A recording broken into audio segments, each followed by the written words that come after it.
are only because of VC sir's approval and sir's guidance. So, sir, on behalf of the students and IAS Study Center, I thank you. Sir, I request you to talk to students and have their experience with our university and center. Sure.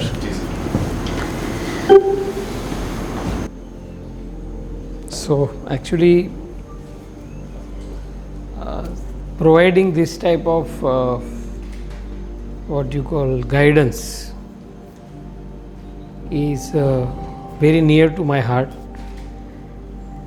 Before joining this university, I was Dean Faculty of Science in the Maharaja Sayaji Rao University of Baroda. And that time I was attached with the Sankalp Gurukulam. You might have heard of this Sankalp Gurukulam. Are you aware of this? See, Sankalp Gurukulam basically is one of the ayam of Rashtriya Swayamsevak Sangh. And basically they are providing coaching to the IAS aspirants in Delhi, and there are many branches overall the country, and I think half of the IAS every year from those centers. Even many of our senior IAS officers are also sometime benefited through Sankalp Gurukulam. You can search and you will know about the Sankalp Gurukulam. In Gujarat there is only one branch, and that is in Baroda. And actually it was started long back in 2020, but then because of Corona it was delayed. And then they make mind to start for UPSC, GPSC. So if anybody from familiar with Baroda? Yeah. So opposite to the our commerce building, there is a Manubhai Tower, and on the 8th floor, then we have started this classes for GPSC. It is very successfully running, and from this year started classes for UPSC also. But basically Sankalp Gurukulam is having a very long history, and the purpose of this Sankalp Gurukulam is not just to give the guidance. It's a concept of what you call is characteristic building. Character building is the main motive of this institute. Yeah. So along with guidance, they arrange this type of lectures also. And normally those who are benefited from Sankalp Gurukulam, such officers visit every month to the center. They also motivates the students. So what I mean to say is I was attached with this activity, and this is now actually your selection is done by the centrally it is. So you mostly all of you must be residing nearby Godhra? Yes. Okay. So how you are reaching here by your own vehicle? As of now, we are. Okay. So how many are postgraduates out of this group? PG કરેલા કેટલા છે?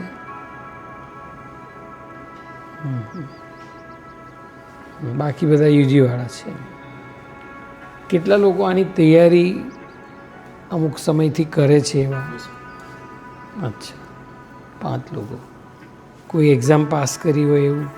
Sir last year મેં UPSC 2025 attempt કર્યું હતું UPSC યુપીએસસીમાં GS1 clear હતું GS2માં મારા CSETમાં 0.72 માર્ક્સથી બહાર રહ્યો હતો અને લાસ્ટ યર હું સ્પીપામાં જ હતો 1 યર 10 યર મારું ખતમ થયું પછી અહીંયા મેં એન્ટ્રન્સ આપી અને એડમિશન અહીંયા મેં કર્યું છે ઓકે બીજા તમે બી કરી છે Sir, I recently graduated in May 2025. Which subject you have Computer Science Engineering, okay BTech. So I'm planning. ક્યાંથી કર્યું Vadodara, MS Paru.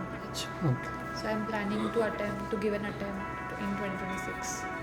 Okay fine which subject you have chosen Optional subject, Sociology.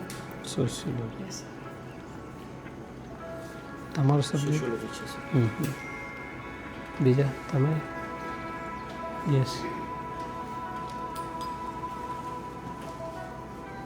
Not yet. Haven't cleared any exam yet. But you are preparing I since am preparing. Since Since last 2 years, I have given GPSC exams. Haven't given UPSC attempt. Okay sir which The first subject attempt. Which is your optional subject I have selected zoology. I am quite familiar with it because I had. Are you a science graduate Yes. With zoology No. Bachelor's in health and hygiene, but I had biotechnology and other subjects as well in second year and okay third year. Okay please sit down એટલે અહીંયા હવે જે તમને training આપવાની છે it is not 100% in our hand your selection is done by it is done centrally the speakers will be getting is also arrange centrally so we have provided the infrastructure we will facilitate you people, but if you are not satisfied, then we can report the same thing to the higher authority, KCG. Okay. પણ બધા regular જરા આવો બરાબર fresh કેટલા લોકો છે પહેલી જ વાર આમ ફર્સ્ટ ટાઈમ પ્રિપરેશન કરતા હોય એવા વધારે છે બરાબર તો નોર્મલી મને એવું છે કે જે લોકો શરૂઆત કરતા હોય છે તો એને 5 થી 12ની ચોપડીઓ વાંચવાનું જ કહે છે બધા આ લોકો મને કદાચ એ બાબતમાં કહેશે 6 to 12. હા 6 to 12 NCERTની બુકો રિફર કરવાની હવે આપણો સિલેબસ ગુજરાત બોર્ડનો પણ almost it is parallel to NCERT syllabi એટલે જે લોકોએ ગુજરાતીમાં આપવાની છે તો જે લોકો ફર્સ્ટ ટાઈમ કરે છે એણે તો આ 6 થી 12ની બુક વસાવી જ લેવાની અને એના માટે કંઈ તમારે નવી બુક લેવાની બી જરૂર નથી બરાબર જૂની એડિશન હોય તો એ તમને મળી જાય હા અહીંયા પણ હા અહીંયા બી આવી હશે આવેલી જ છે આ બધી બુક્સ હા એટલે પ્રાઇમરી રીડિંગ આ જ હોય છે એટલે એકચ્યુઅલી તો 6 થી 12 ધોરણ સુધી જે વ્યવસ્થિત ભણે તો એની અડધી તૈયારી તો થઈ જ જાય ત્યાં જ કારણ કે બધું જનરલ સ્ટડીઝ મોસ્ટલી કવર થઈ જાય એમાં બરાબર એટલે આ થોડું કરજો અને બીજું ન્યૂઝપેપર પણ આપણે મંગાવીએ છીએ પછી મેગેઝિન કંઈ મંગાવ્યા છે આપણે કયા કયા કર્યા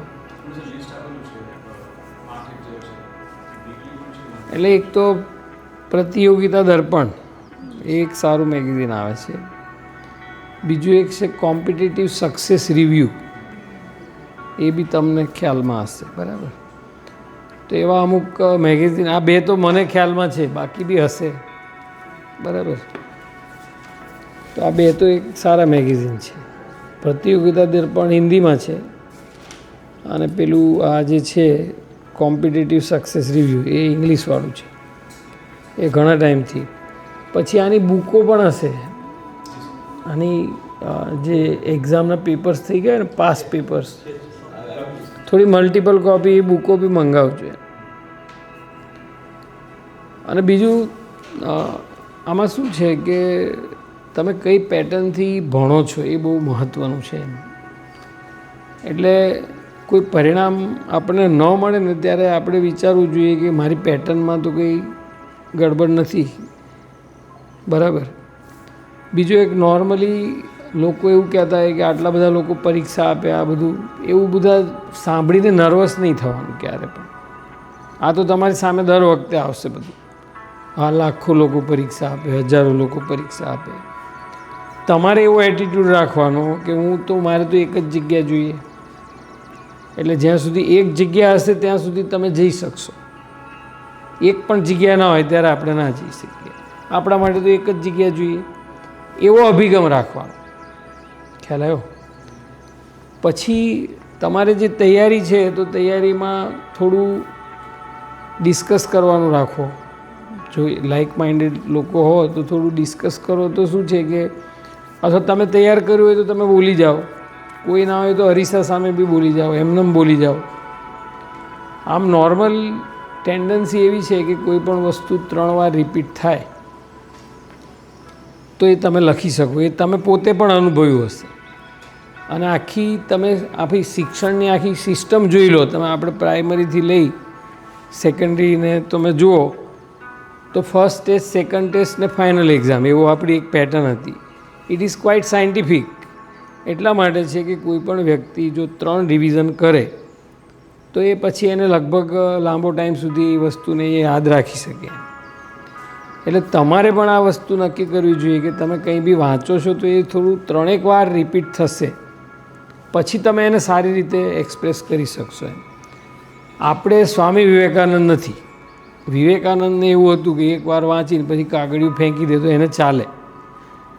કાં તો આપણે એના જેવું બનવું પડે, એ માટે પાછું અલગ વિષય થઈ જાય થોડું, બરાબર. એટલે 3 રિવિઝન છે આ જરૂરી છે.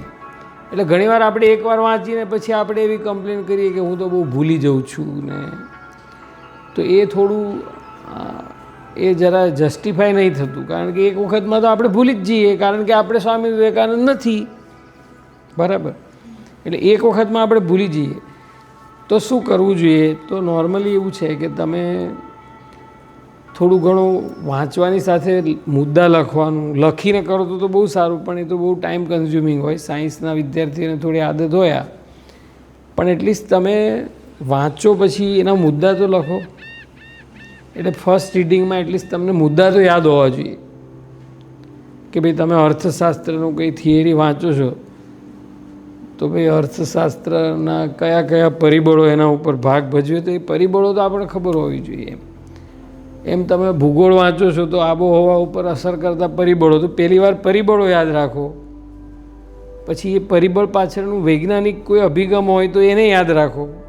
દરેક કંઈ કારણ હશે તો એની પાછળ કોઈ સાયન્ટિફિક એપ્રોચ હશે, એને યાદ રાખો. અમુક ટાઈપની ફિગર, બરાબર, અમુક વસ્તુને કોરિલેટ, હવે તમે આટલા મેચ્યોર થઈ ગયા તો થોડું કોરિલેટ પણ કરી શકો એમ. એટલે વાંચો, થોડા મુદ્દાઓ લખીને વાંચો, એ મુદ્દાઓ થોડા મનમાં યાદ કરો. પછી અમુક વસ્તુ તમે તૈયાર જ કરી હોય તો સાંજે જરા સૂતી વખતે એક આદત પાડો કે તમે આજે દિવસમાં જે તૈયાર કર્યું છે, તમે માની લો 5 પ્રશ્નો તૈયાર કર્યા આખા દિવસમાં, તો કંઈ વાંધો નહીં, 5 કર્યા, તો સૂતી વખતે આ 5 પ્રશ્નોને યાદ કરવાનો પ્રયાસ કરો, બરાબર. એટલે એના 2 ફાયદા થશે. જો એ પ્રશ્ન તમને પછી ઉઠીને જોવા નહીં જવાનું, કદાચ યાદ નહીં આવ્યું તો પછી સુવાનું જ રહી જાય. યાદ કરો કેટલું આવે છે એમ, બરાબર. નહીં આ કોઈ વસ્તુ ભૂલી ગયા છો તો સવારે જોવાઈ જશે, બરાબર. ખ્યાલ આવ્યો? પણ તમે જો સજગ રહેશો તો એ તમે ડેવલપ કરી શકશો. એનાથી સ્પીડ ચોક્કસ વધશે. પછી બીજો એક ફાયદો શું થશે કે તમને જે લાસ્ટ મોમેન્ટે વાંચવાની આદત છે ને એ બી તમારી ધીમે ધીમે ઓછી થશે, બરાબર.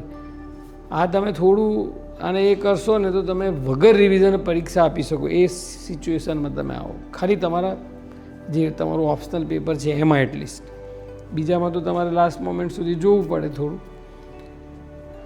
પણ થોડી આવી આદતો બદલો, બરાબર. એક મોનોટોનસથી આપણે કંટાળી જઈએ, બરાબર. એક વાંચ્યા જ કરીએ તો કંટાળી જઈએ, બરાબર. થોડું સાંભળીને બી અમુક વસ્તુ તમે સાંભળીને બી કોઈ સારું તમારો સબ્જેક્ટ, હવે તો યુટ્યુબ પર બધી ઘણી વસ્તુઓ અવેલેબલ છે, બરાબર. તો કોઈ તમારા સબ્જેક્ટનું હોય અથવા તો બીજા કોઈ સબ્જેક્ટનું લેક્ચર સાંભળો, બરાબર, આંખ બંધ કરીને ધ્યાનથી સાંભળો, તો ધીમે ધીમે શું છે કે તમારી પદ્ધતિ બદલાતી જશે, બરાબર. પણ આ જે તમે આ પરીક્ષા માટે તૈયારી કરવા માટે નીકળ્યા છો, તો થોડી ધીરજ રાખવી પડશે, કારણ કે આ કંઈ કાલે નહીં થઈ જાય, બરાબર. જો એમણે ના કીધું અમુક પોઈન્ટ માર્ક્સ માટે રહી ગયા મેઇનમાં જતા એક્ઝામ આપતા પહેલાં, એટલે આવું થવાનું એમ. પણ હિંમત નહીં હારવાની, આપણે આપણું કામ કર્યા કરવાનું, બરાબર. એટલે મૂળ તમે આ બધી પરીક્ષાની તૈયારી કરશો તો થોડી તમારે હિંમત રાખવી પડશે, લોકોને જવાબ આપવા પડશે, આવું બધું થશે, બરાબર. પણ બિલકુલ નિરાશ થયા વગર સારી રીતે મહેનત કરશો તો પરીક્ષા પાસ કરી બી શકાય છે, અને બધા આપણા જેવા જ બધા પાસ કરે છે, બરાબર. છતાં પણ હવે આજે તો તમારું કંઈ લેક્ચર છે, પણ એવું ક્યારેક ક્યારેક હું વચ્ચે વચ્ચે તમને મળતો રહીશ, બરાબર. આજે તો મેં મારા તરફથી જ કીધું, પણ તમારા કંઈ પ્રશ્નો હશે તો પણ આપણે એની ચર્ચા કરીશું, બરાબર. અને આ સેન્ટરને લગતી કંઈ બી તમને મૂંઝવણ હોય તો તમે મને ગમે ત્યારે તમારી મૂંઝવણ કહી શકો છો. અમારી વ્યવસ્થાને લગતી હોય, બરાબર, બીજી કોઈ હવે તમને એવું લાગતું હોય તો તમે મને, આપણા રજિસ્ટ્રાર છે એમને પણ સંપર્ક કરી શકો છો. અનિલભાઈ સોલંકી આપણા રજિસ્ટ્રાર સાહેબ છે, બરાબર, એમને બી તમે જણાવી શકો છો. સેમલ મેવાડા સાહેબને જણાવી શકો છો, બરાબર. એટલે તમને અહીંયા કંઈ એવું અગવડતા લાગે, કોઈ તકલીફ લાગે, તમને વ્યવસ્થિત ટ્રીટમેન્ટ ના મળે તો બી તમે અમારા સુધી વાત કરી શકો છો.